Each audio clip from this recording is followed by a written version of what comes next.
I do mean what I say. If I were to see a girl on a private plane on Instagram, for example, I would assume that a man put her on that private plane. I would not assume she bought it herself. What if it was... Perhaps that makes me misogynistic. What if it was Ariana Grande or Beyonce? Well, that's slightly different, isn't it? Why? Because they're famous and very They're rich. women? Yeah, of course, and they're famous and very rich. But so if there are lots of women you wouldn't think that if you actually saw them on a private plane. If I saw a 19-year-old girl from Moldova where the average wage is $200 a month and she was on a private jet, I would assume that with the balance of probabilities, considering I'm an adult, it's very likely because of her beauty, a man has put her on that private plane. Yes, if that makes me misogynistic instead of just perspicacious enough to understand how the world works, so be it. This is an interview on the Piers Morgan Show where Andrew Tate had recently been deplatformed on most social media platforms for his controversial views being labeled extremely misogynistic. But are they really? For some background, here's a breakdown on Andrew Tate for those who do not know him very well.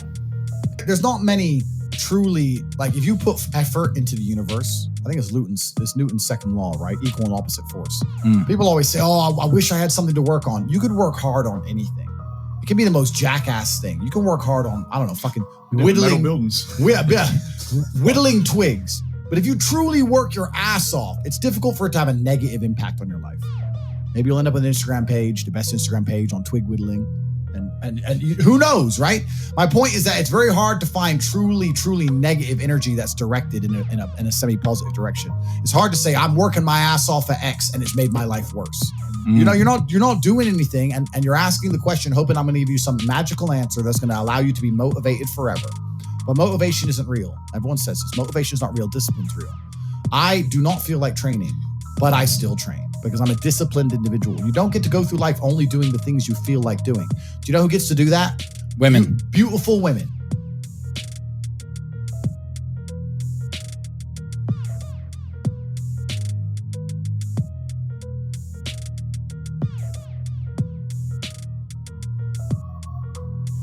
Emery Andrew Tate III was born on December 1st, 1986, is well known as a professional kickboxing champion in 2 weight divisions, and is currently one of the most talked about social media personalities currently on the web, for his controversial takes on male-to-female interaction and opinion on multiple topics such as gender roles, advice for men, handling modern relationships, and financial advice for building wealth.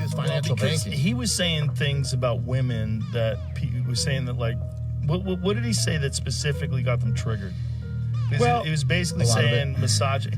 Look, he plays, part of it is like a character, and part of it he's a legit world champion kickboxer who's a hard man. So I was telling these guys. Who doesn't buy any pussy bullshit. And that's what's resonating with young people. And he's also pro-Trump. The worry is that he is going to, the kids are going to listen to him because he's big on TikTok. My 12-year-old and my 14-year-old asked me about Andrew Tate. And my what'd you 14-year-old say? What'd you say? I said he's a legit world champion kickboxer. About men being bad, but you have 1% of men. You have 1% of men, maybe 2% out here who can be playboys. The majority of men are desperate to get anything they can get, and they'll do anything they can to hold on to it. There are more men who are lonely, suicidal. A woman will never truly be lonely. No matter how unattractive, how ugly your personality is, you can always get dick.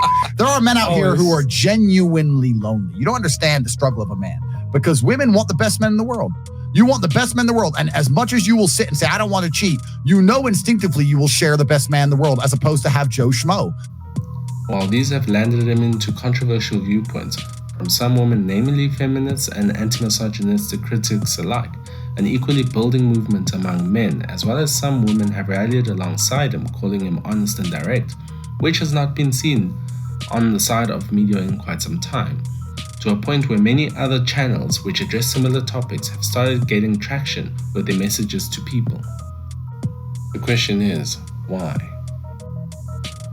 From our own analysis, as well as the viewpoints of others he has been on multiple shows with, on the surface his views may seem radical, but what is layered behind them is a subtopic we refer to as uncomfortable truths, or well-known facts, depending on your preference. These refer to certain beliefs or theories about life we subconsciously know and accept, but do not address due to it sometimes being seen as harsh or even brutal, such as gender roles, traditionalism, and beliefs on how men and women interact and grow as people in the modern world. Other people how to live. I don't believe I have a moral high ground in that degree. And if people are genuinely upset and disgusted by it, the bottom line in most disagreements on the earth is violence. people who feel like they should go and fix it, then fix it with violence, then it can be the feminists who feel so outraged by it. But it's funny, they don't comment on these subjects, feminists. They seem to instead attack the Western male for some reason. It's an easy win.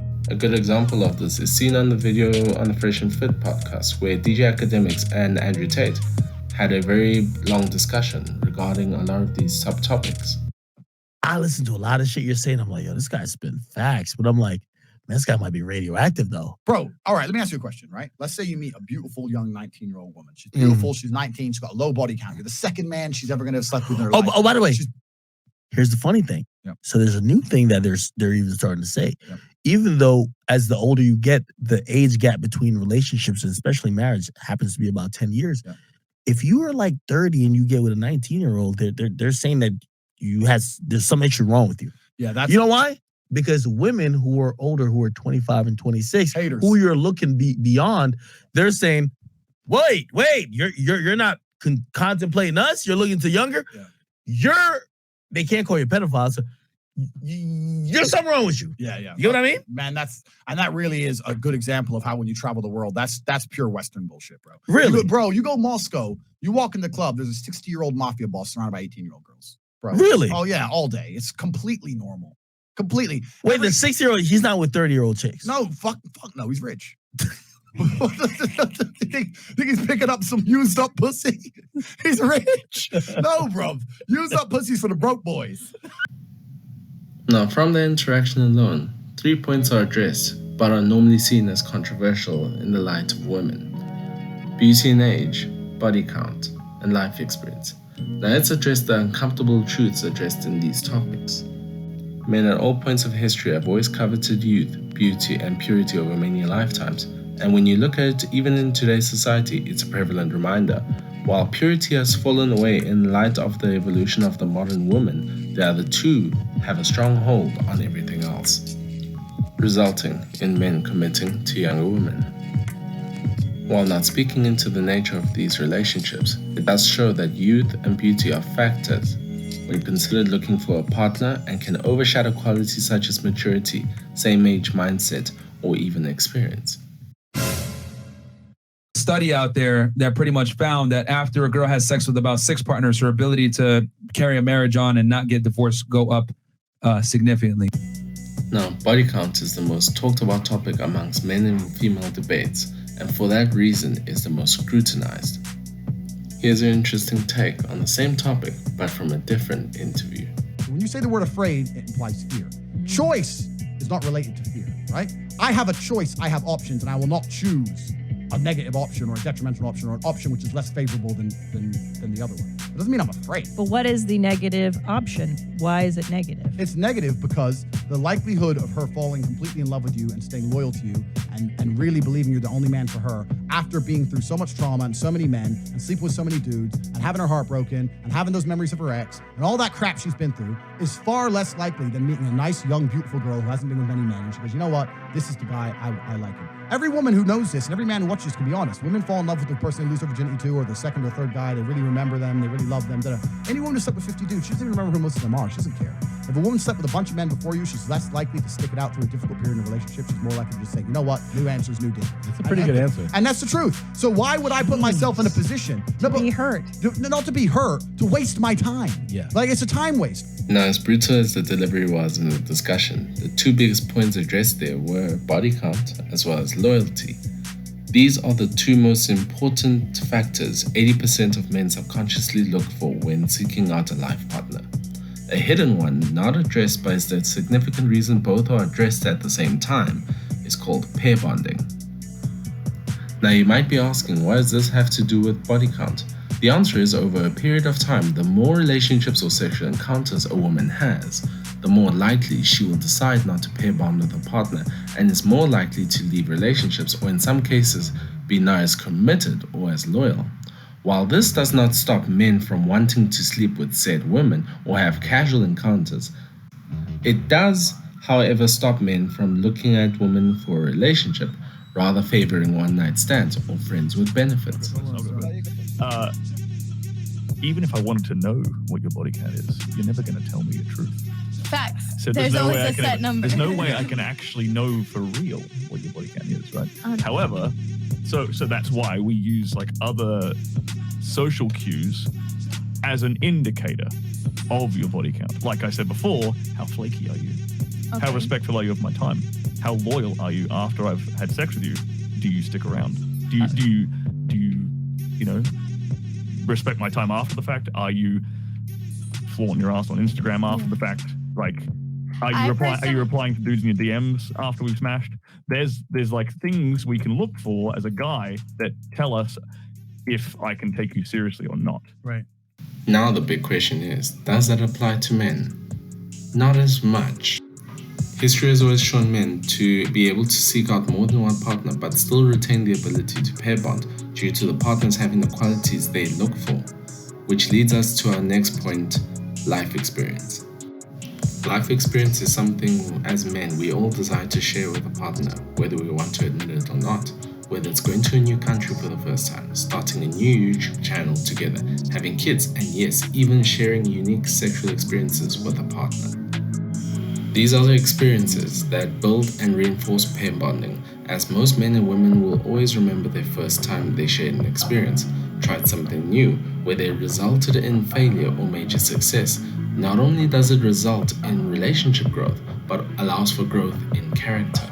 So when men see these experiences in women and these foundations have already been built, be it in a good view or a warped one, as a man, you're not likely to spend time in a relationship for a long period due to the fact that there's a lack of ways that you can build together or even grow in a relationship. And whether you're a man or a woman, growth is essential. These are just some of many topics that Andrew has addressed on the social platforms, and it has been a very interesting development in terms of how it's been perceived by media, men and women. Misogynist, a cult leader, the pinnacle of masculinity, or an actual god? So would I say he's had a positive influence on men? Yes. But it comes down to what you choose to learn and implement within your own life as a man.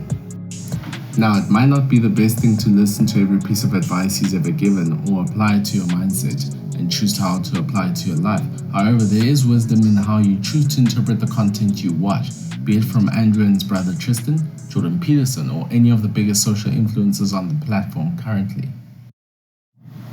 In light of Tate's arrest and being accused for human trafficking, this will be an interesting development to follow considering he predicted this would happen, and has happened before in previous incidents with other controversial people in the media limelight, which I'm interested in covering in my next video. So you've had messages from people trying to control you who you think would kill you? I understand that you get 3 strikes in this game. Strike 1 is they try and shut you up and discredit you, which I've just been through. Strike 2 is they try and put you in jail for no reason. And strike 3 is they kill you. And one of my strikes is now gone, and I now firmly believe that they're going to try and kill me. So this is just part 1. In part 2, I'll be covering the Matrix, the Manosphere, and the Romanian police versus Andrew Tate. If you like this video, give it a thumbs up and let me know what you'd like covered next so we can chat it up. Until next time, let's become the best version of ourselves and master our mindsets. Thanks, guys.